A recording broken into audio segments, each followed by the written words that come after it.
several years ago after a really difficult time. I told you guys about that last time that I was here, but you know, we all go through trials, and for me, it was in 2012. It was the hardest year of my life, and we actually found out we were expecting, and we all went in, all 7 of us filed into the ultrasound room to meet the new baby Carter, and there was no heartbeat. And a couple hours later, when reality set in, I started crying, and I feel like I didn't stop for about a year. And it just felt like there was a dark cloud over me. I was not myself. I was very unlovable. And I knew what to do. I knew to keep my eyes on the Lord. I knew to, count my blessings, and I knew that I was so blessed. I knew that there were so many good things. But, you can let trials push you away from God or draw you closer to Him. And unfortunately, I let this one push me away, and I let the doubts and the fears just kind of take root in my heart. And, we're more vulnerable to the enemy's fiery darts when we're hurting. But we're also more vulnerable to the love of God and through His people. And that definitely happened to me at the end of this year of just turmoil and anxiety and depression, feeling like I wasn't myself and I never would be again. I could look back and I saw God's hand, and I saw how He never let me go, and I saw how He sent His children, my brothers and sisters in Christ, to love me where I was, and to really to minister to me through whatever gifts they had.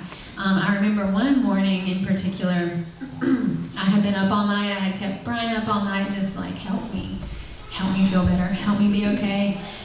Please tell me something that is going to make this end. And, I want to be a good mom to the children that I have. And I feel, what I felt like? I felt like I had been just plunged into deep, dark water, and I didn't even know which way to swim, which direction was going to get me to the surface where I could breathe. And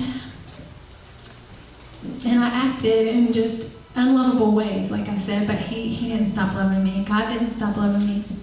And He pursued me, and He didn't give up on me, and He didn't let the enemy kill my faith. Even though I definitely doubted God, I doubted His love for me, I doubted His existence. And I never thought that I would really do that.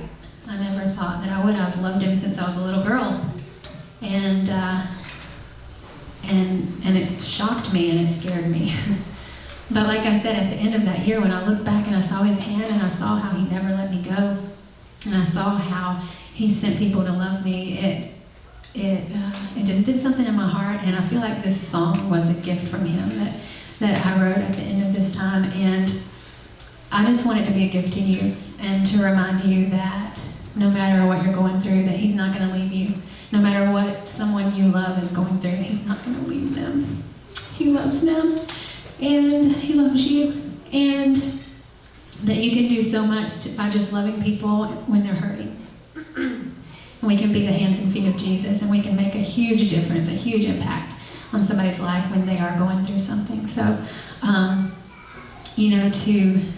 for yourself, if you're hurting, let yourself be loved. Just let yourself be loved. Just rest in His love. And don't try to feel better. And don't try to do better. Just let God, because He is the only one who does it. It is all Him. Because I was in such despair, there was nothing that I did. I couldn't even lift my eyes to Him. But He wants to be the lifter of our head. And He wants to be our shelter in every storm that we face.